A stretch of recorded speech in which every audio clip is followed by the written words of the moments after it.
Hello friends. आज का हमारा टॉपिक है सुश्रुत संहिता सूत्र स्थान का छठा अध्याय ऋतुचर्या। ठीक है, तो सबसे पहले इसमें आचार्य सुश्रुत बोलते हैं कालो ही नाम भगवान है स्वयंभू आदि मध्य निधनो अत्र। इन्होंने कहा है काल को ही भगवान बोला है, स्वयंभू बोला है, मतलब किसी से इसकी उत्पत्ति नहीं हुई, आदि मध्य और अंत से रहित है। ठीक है, तो ये इतना देके आपको पूछ सकते हैं कि ये सूत्र किस संहिता का है, तो ये सुश्रुत संहिता का है। ठीक है, फिर बोला है स सूक्ष्म अपि कला न लियते इति काल है, जो अपनी सूक्ष्म कला तक भी नहीं ठहरता, मतलब कुछ टाइम के लिए भी नहीं ठहरता, उसको काल बोला गया है। संकल्यति काल्यति वा भूतानी इति काल है, यानी ये क्या करता है, जो भूत है यानी प्राणी है उनका संकलन करता है, उनका संहार करता है। मृत्यु जैसे आती है भूत, मतलब जो प्राणी है उनका काल करने के कारण ही से काल बोला जाता है। ठीक है, फिर अब जो काल है इसकी कुछ यूनिट्स आती हैं आगे। ठीक है, संवत्सरो आत्मनो भगवान आदित्य गति विशेषण, यानी संवत्सर रूपी जो काल है, भगवान सूर्य अपनी गति से इसको किन किन पार्ट में डिवाइड करता है, जैसे निमेष, काष्ठा, कला, मुहूर्त, अहोरात्र, पक्ष, मास, ऋतु, अयन, संवत्सर और युग।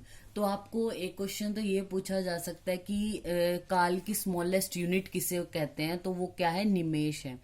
फिर पूछ सकते हैं कि काल की सबसे बड़ी यूनिट क्या है, तो वो हमारा युग होता है। ठीक है, अब इनके ये बताए गए हैं कि लघु अक्षर उच्चारण मात्रो अक्षी निमेश, लघु अक्षर को उच्चारण करने में हमें जितना टाइम लगा वो हमारा अक्षी निमेश होता है। ठीक है, और फिर उसके बाद आता है कि 15 अक्षी निमेश मिलके काष्ठा बनाते हैं एक, 30 काष्ठा मिलके एक कला, और ये बोला गया है विंशति कलो मुहूर्त कला 10 भागश्च, विंशति कला यानी 20 कला जिसका 10वां भाग यानी 20 का 1/10 पार्ट कला जो है वो मिलके एक मुहूर्त बनाती है, यानी 48 मिनट्स भी बोल सकते हैं। फिर 30 मुहूर्त मिलकर एक अहोरात्र बनाते हैं। इनमें से क्वेश्चन भी आ सकता है ना कि कितने मुहूर्त की एक काष्ठा है, कैसे क्या है, तो ये आपको याद रखना है। 15 अहोरात्र का एक पक्ष होता है, हमें पता है 15 दिन मिलके एक पक्ष बनाते हैं। 2 पक्ष होते हैं एक मास में, शुक्ल पक्ष और कृष्ण पक्ष। 2 पक्ष मिलकर यानी एक महीना बनाएंगे, 2 मास मिलके हमारी एक ऋतु बनाते हैं। तो मैं आपको एक बार ये लिख के बता देती हूँ। ये है कि एक लघु अक्षर उच्चारण में जो टाइम लगता है उसको हम अक्षी निमेश बोलते हैं। 15 अक्षी निमेश का एक काष्ठा होता है, 30 काष्ठा की एक कला, और जो विंशति का 1/10 पार्ट कला है उससे एक मुहूर्त बनता है, 30 मुहूर्त से एक अहोरात्र।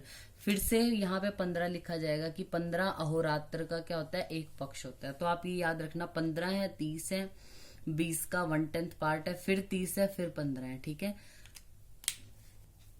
तो ये तो क्लासिफिकेशन हो गई कि टाइम को हम कैसे डिवाइड करते हैं। फिर उसके आगे पढ़ते हैं कि तत्र माघाद्यो द्वादश मासा संवत्सरा, यानी 12 मास से मिलके हमारा एक संवत्सर बनता है। और द्विमासिकम ऋतु कृत्वा षड ऋतुओं भवंती, 2 मास की एक ऋतु बनती है जिसकी वजह से 6 ऋतुएं होती हैं। ठीक है, कौन कौन सी, शिशिर, वसंत, ग्रीष्म, वर्षा, शरद और हेमंत। फिर अब इनके ये नाम है कि इनको क्या क्या बोला है आचार्य सुश्रुत ने। तप तपस्या मास से मिलकर बनता है शिशिर ऋतु। ठीक है, जैसे याद रखने के लिए शिशिर यानी शिव की हमें क्या करनी है, तपस्या, तप तपस्या मास शिशिर। फिर आता है वसंत, वसंत में हमें पता है कि कफ बढ़ता है, तो कफ के लिए सबसे बेस्ट क्या है, मधु, तो मधु माधव होता है वसंत। ग्रीष्म ऋतु होती है, उसमें ज्यादा स्वेटिंग होती है, तो हमें अपने आप को साफ सुथरा रखना है, यानी सूची, शुक्रो, ग्रीष्म। ये सिर्फ याद रखने के लिए है, बाकी उन्होंने मास के नाम बताए हैं।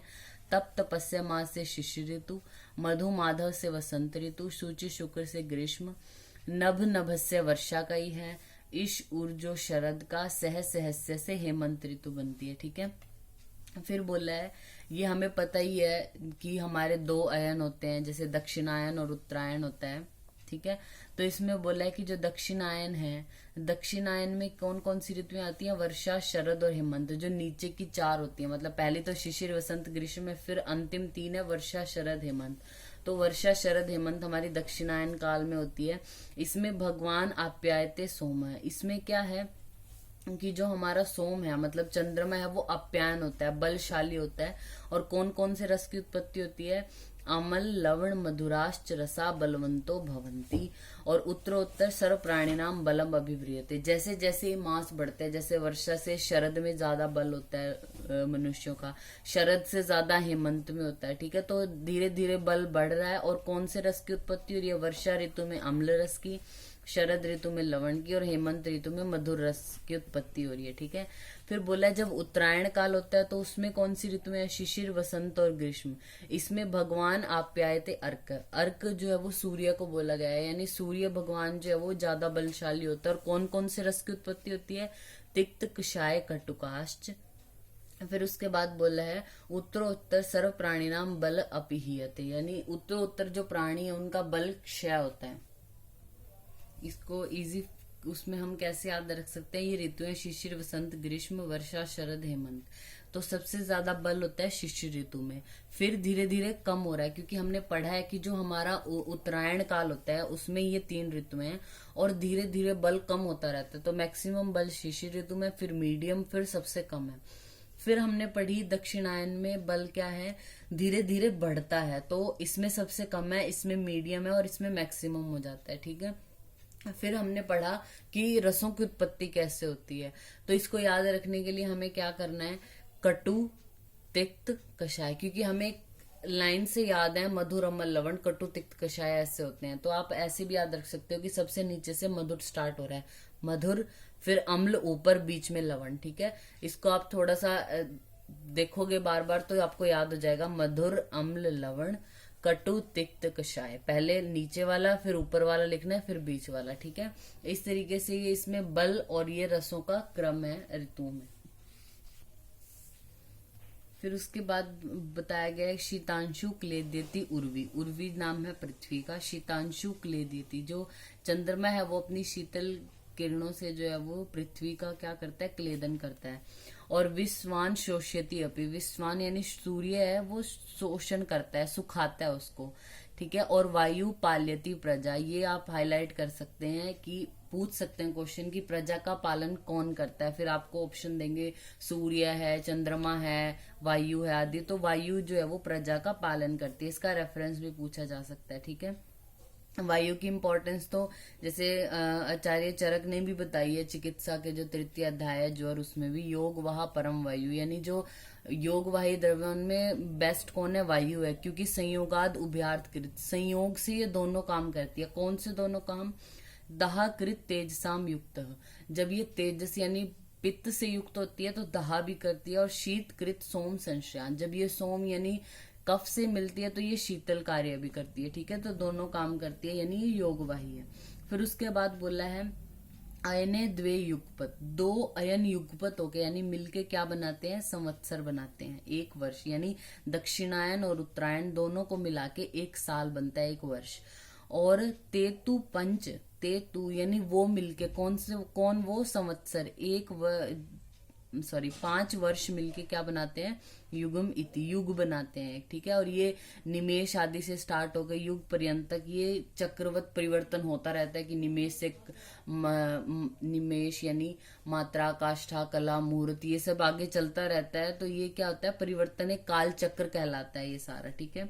फिर बोला है कि वर्षा, शरद, हेमंत, वसंत, ग्रीष्म, प्रावृषि, षड ऋतुओ भवंती, दोषो संचय, प्रकोप, उपशमनान निमित्तम, यानी दोषों का हम संचय, प्रकोप और प्रशमन पढ़ते हैं, उसके अकॉर्डिंग हमारी जो 6 ऋतुएं हैं वो अलग हो जाती हैं। कौन कौन सी? वर्षा, शरद, हेमंत, ये 3 तो है ही है जो नीचे वाले उसमें आती हैं। जो ऊपर वाली कैटेगरी होती है हमारी शिशिर, वसंत और ग्रीष्म, ये 3 आपको ध्यान में होंगी कि शिशिर, वसंत और ग्रीष्म होती है। तो शिशिर को काट के हमने ग्रीष्म के बाद प्रावृट जोड़ दिया है, ठीक है। तो ये क्या बोला गया है कि दोषों के संचय, प्रकोप और प्रशमन के निमित्त ये 6 ऋतुएं होती हैं। फिर इसी तरह जो हम जो पुराने लोग होते हैं उनके अकॉर्डिंग जो मास पढ़ते हैं कि माघ, फागुन, चैत्र, वैशाख, ज्येष्ठ, आषाढ़ आदि, ये सब मिलके क्या करते हैं? ये ऋतुएं बनाते हैं। तो भाद्रपद और अश्विन मिलके वर्षा ऋतु बनाते हैं, कार्तिक, मार्गशीर्ष मिलके शरद ऋतु, पौष और माघ हेमंत, फाल्गुन चैत्र वसंत, वैशाख ज्येष्ठ ग्रीष्म और आषाढ़ श्रावणों प्रावट इति। ठीक है, आषाढ़ और श्रावण मिलके प्रावट बनाते हैं। मेनली जो क्वेश्चन पूछा जाता है वो यही पूछा जाता है। पूछने को कुछ भी पूछ सकते हैं, लेकिन इंपॉर्टेंट यही है, आषाढ़ श्रावण से प्रावट ऋतु बनती है। ठीक है, तो आचार्य सुश्रुत ने वसंत ग्रीष्म प्रावरट वर्षा शरद हेमंत ये दोषों के संचय प्रकोप और प्रशमन के निमित्त बताई हैं। तो हमें ये टेबल अगर अच्छे से याद होगी तो आगे का हमें सारा याद हो जाएगा। वात पित्त कफ इनका संचय प्रकोप और प्रशमन। आचार्य सुश्रुत ने जो बोला ये ब्लू उसमें लिखा है मैंने कि ग्रीष्म प्रावरट शरद, वर्षा शरद हेमंत, हेमंत वसंत और ग्रीष्म। ठीक है, ग्रीष्म से स्टार्ट हुई है टेबल और ग्रीष्म पे ही खत्म होगी। आचार्य वागवट ने यहाँ पे वर्षा ऋतु बोली है और यहाँ पे उन्होंने हेमंत की जगह शिशिर ऋतु का वर्णन किया है। ठीक है, अब आपको अगर ये याद है तो आगे का सारा याद हो जाएगा।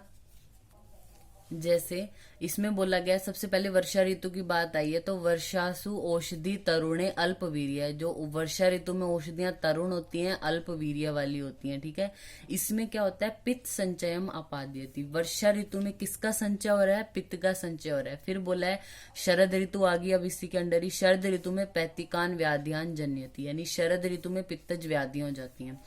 फिर उसके बाद हेमंत ऋतु के बारे में बोला है परिणित वीर्या बलवत, जो औषधियां होती है परिणित परिपक्व वीर्य वाली होती हैं, बलवान होती हैं हेमंत ऋतु में। और इसमें होता क्या है, श्लेष्म संचम अपाद्यंती, यानी कफ का संचय हो जाता है इस ऋतु में। संचो वसंते अर्क रश्मि प्रविलायित, यानी वसंत ऋतु में जो ये संचय था कफ का, वो अर्क रश्मि यानी सूर्य की किरणों से पिघल जाता है वो कफ, और क्या करता है, श्लेष्मकान व्याधि यानी श्लेष्म यानी कफज बीमारियों को करने वाला होता है।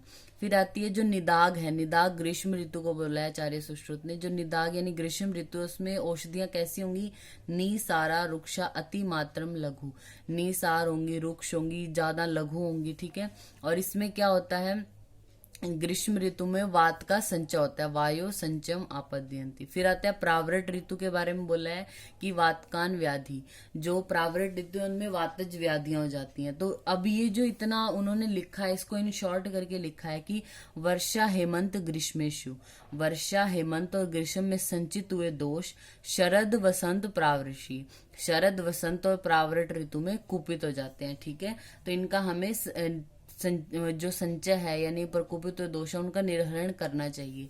ये श्लोक बोला गया है कि चय एव जये दोषम, वागवट ने बोला है कि चय अवस्था में ही दोषों को हमें जीतना चाहिए। और ये आचार्य सुश्रुत ने बोला है संचेते अपहृता दोषा लभंते न उत्तरागति, अगर संचय कंडीशन में ही अगर आप दोषों को हर लेते हो तो वो ज्यादा नहीं बढ़ते।